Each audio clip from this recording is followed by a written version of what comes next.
Hello, everyone. Welcome to The Boys That Loved, a Boys Love podcast hosted by me, Dion. Today, I want to start a not new, I guess new, or extra content here on this channel. As you can tell by the title, we're talking about RuPaul's Drag Race. Now, I've made content on this show before. My series called Cast or Pass is where I essentially tour boo looks on the main stage. Seeing the looks and see if I would cast them in a photo shoot to, do a photo shoot or pass on them for someone else. And I think I'm gonna bring that back. I'm gonna go in and do up to this point, episode 5, I think, on season 16, and then try my best to keep up with the runways and everything as they come out each week. So I'm super excited about that because I really like doing that. I do it already just with my peers. We just kind of like say which looks we like and everything. And I watch review shows like The Pit Stop, and I watch Sibling Watchery. I like that kind of stuff, so I like to do it as well. So I'm going to do it. But I also want to do like the other side of it where I kind of give my thoughts and opinions on the show. And today's topic, we are talking about Mirage not knowing the words to a Cher song and how all this discourse online has been going with that. I have some thoughts and opinions on that, some feelings. I just want to get that out. I also want to know you guys' oh my god, excuse me, thoughts and opinions on that as well. Now, before we get started, please, if you haven't done so, subscribe to the channel. Also, consider becoming a patron. It's linked below. If you become a patron, you can watch all like the Boys Love series with me. There's extra videos of me reacting to K-pop idol content on there. And you also help support the channel by doing so. So I would greatly appreciate if you did that. Also, follow me on social media. My IG, my Twitter, everything you need to do is down below. So just have a good time down there. Come find me, come follow me, come kiki with me. It will be a great time for you and me. I just know it will be. Yeah, let's get into the video. Okay, so the second elimination of the season, it was Mirage versus Geneva Carr. And, I do think those two fumble the most in the challenge. It was the SNL inspired skit. And Mirage kind of fumbled a little bit with her jokes and saying things. I don't know if it was like so awful. You know what I mean? I mean, there's no audience. I'm not trying to make excuses for Mirage because full disclosure, I really like Mirage. She is my favorite queen of the season. Now, my queen who I want to win is Nymphia. Like, I stan her, but like my favorite is Mirage, and I want her to have everything everywhere all at once in this life. I don't even know her. I have not heard of her until until she came on the show. Seen the confessionals, seen the looks on the runway, seen her in the show, and then like I've seen her online. People reposting her shows that she's like performing at. She's on Twitter a little bit now, and I just think she seems so awesome. She seems so awesome. So I'm really a bit biased towards her. However, I think that,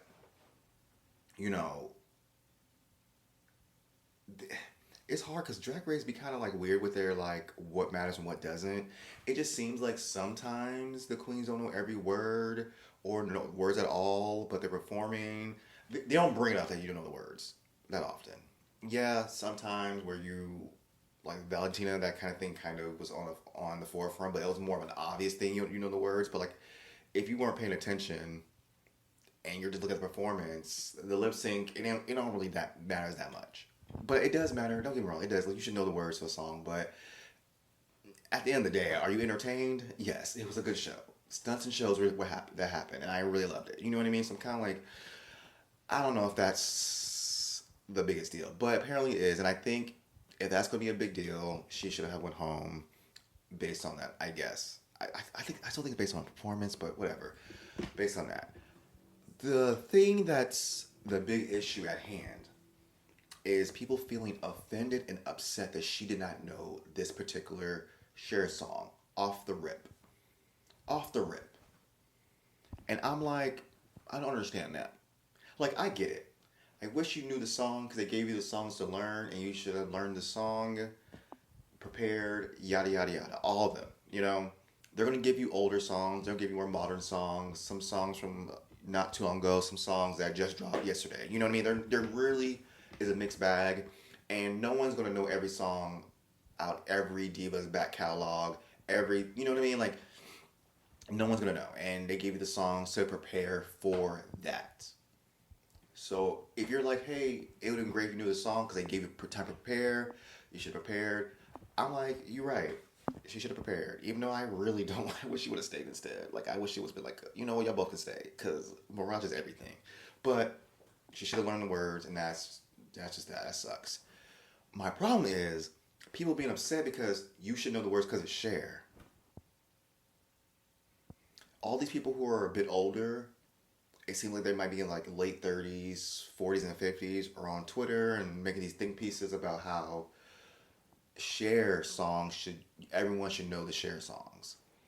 It's about as part of queer history, and you have the internet at your fingertips, right on your phones. There's no reason why you shouldn't know, and these young kids don't know any better. They're not educated enough on this. I just have an issue with that thought process because it's very dismissive and condescending for no good reason. Because, first of all, not everyone has the same queer upbringing and having the same celebrities and artists who are allies or whatever the case may be in their back catalog. Some people only have listened to black artists growing up. The Supremes, Diana Ross, Aretha Franklin, Gladys Knight. You have all these black artists that people only really know of and that are considered their divas. They know lots of their old school songs, and that's all they've been around. And some have just been around more eclectic mix of black artists, white artists, Spanish artists. Like, there's a mix, and some only been around, grew up with white artists. There's a different, yeah, and I know lots of time there's some overlap. People know who like Cher is, obviously, and her queer icon status, obviously. I don't think that someone who is 21 wouldn't know that. I just don't think expecting someone who is 21 to already have known this particular song. I'll admit I had never heard this song until this episode. To give you a little more context, I was born in 1989. I know who Cher is. I know she had a career since the 70s. A variety show. She was married to Sonny Bono, is that his name? Like, I know basic information. I couldn't tell you a bunch of Cher songs. I know Believe. There's another one I know. She was in Burlesque, Mamma Mia. That's more. She was in Mermaids. I know Mermaids. And what's the movie with the witches? She was in that. So I've seen her movies. I like Cher as an actress. She be acting down. What's that movie? She had a movie with her, like, I want to say her son was like deformed. I haven't actually seen that movie, but it was like on TV when I was young, and I know, in my mind, he kind of looks like a more intense version of that creature from the Goonies. No, there's another Cher song I know. It can't be Just Believe. No, it can't be Just Believe. Hold on, where's my phone? The point is, I don't think everyone grows up with the same divas and knows every song from the divas. You could be a big fan of certain artists throughout the years, and you don't know all the B sides. You may be a big fan of someone, but you just know the singles. You may go to Britney concert and know all the hit singles she had out throughout the years, but like some B side songs from the 12th album, you probably like, oh, I never heard this, or I don't remember it, or whatever the case may be. I don't know if your queerness, your experience is invalid because you are younger or you didn't know this. Because you can easily switch it up and be like, oh, you don't know this song, from Christina Aguilera? And you're like, girl, my artists are from the 60s and 70s. I'm not versed on all the knowledge of a 90s pop star.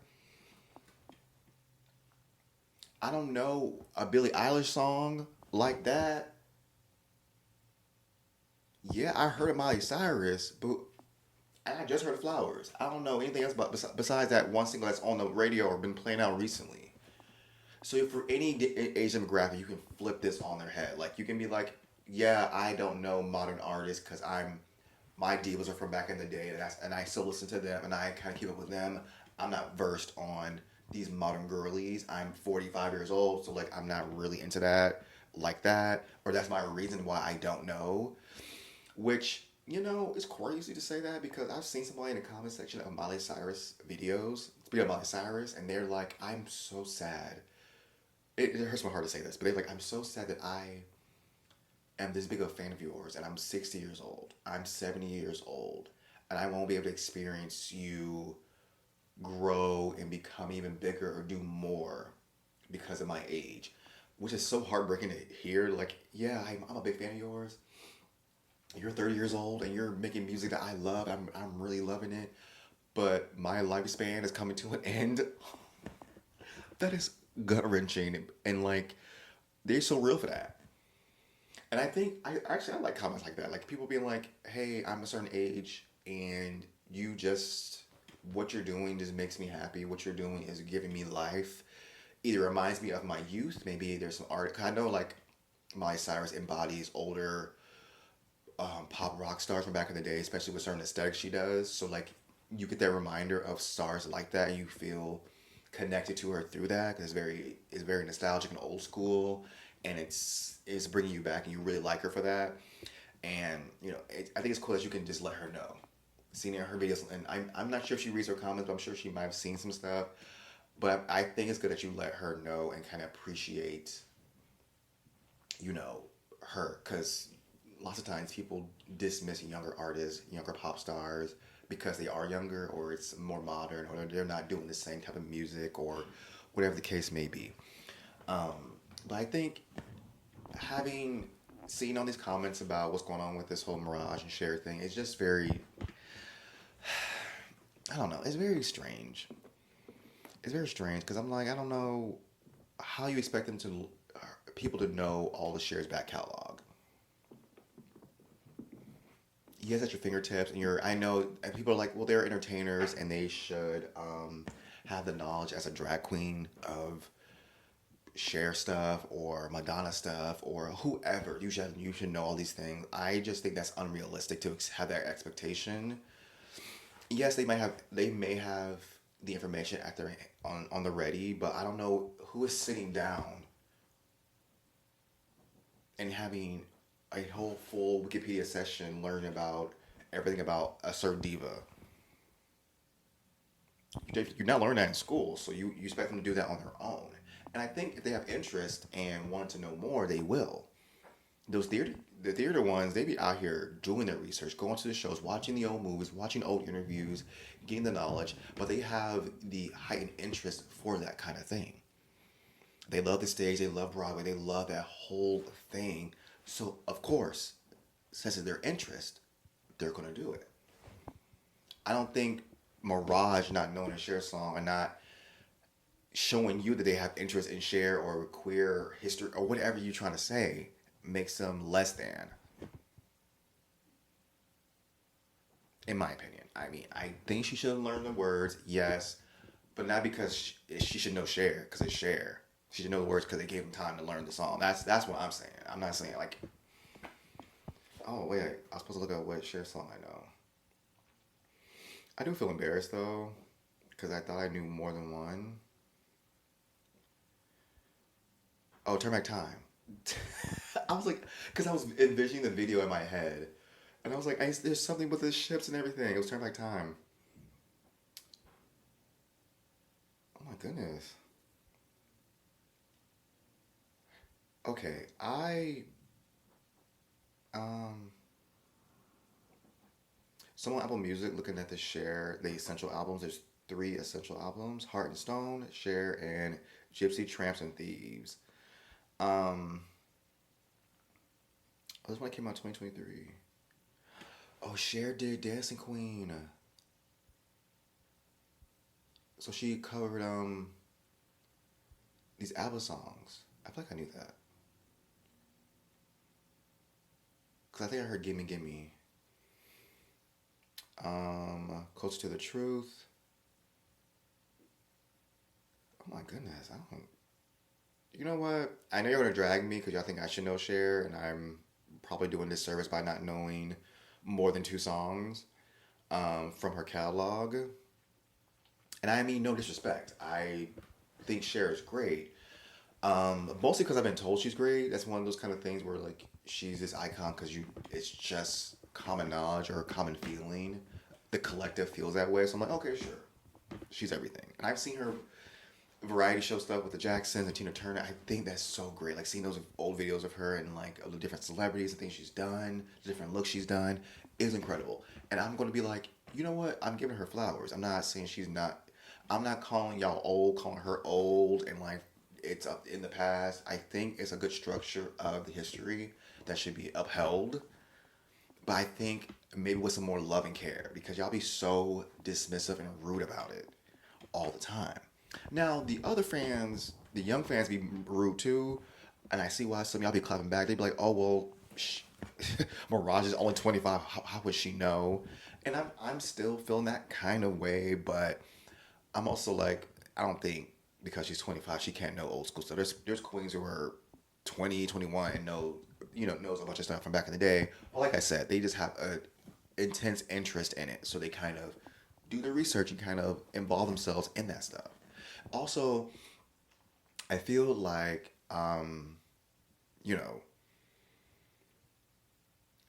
as much as we all disagree with each other on this, maybe on this topic or any topics, I don't know if calling someone unattractive is the way to go. There's some fans who are defending Mirage and who want to like call out the people who are older that are being so rude and nasty to them by posting their pictures of themselves of them on the feed to be like, look at you. Like, I don't know if that's the move to go with. That doesn't make any sense to me to do that. That's not what we're talking about. Yes, they might invalidate your queerness by saying you're not a true gay person if you don't know this person back catalog, but I don't know if we got to be out here calling them ugly, talking about their weight. That doesn't seem like the move to go. To me, no ma'am, no ma'am. But yeah, let me know your thoughts below on this topic, this subject. Please be as nice as you can. I know people don't agree with this. People think you should know Cher. It doesn't matter where you're from, your upbringing. It doesn't matter. This should be implanted into your neck, into your brain when you're born. So I don't know what's going on with you.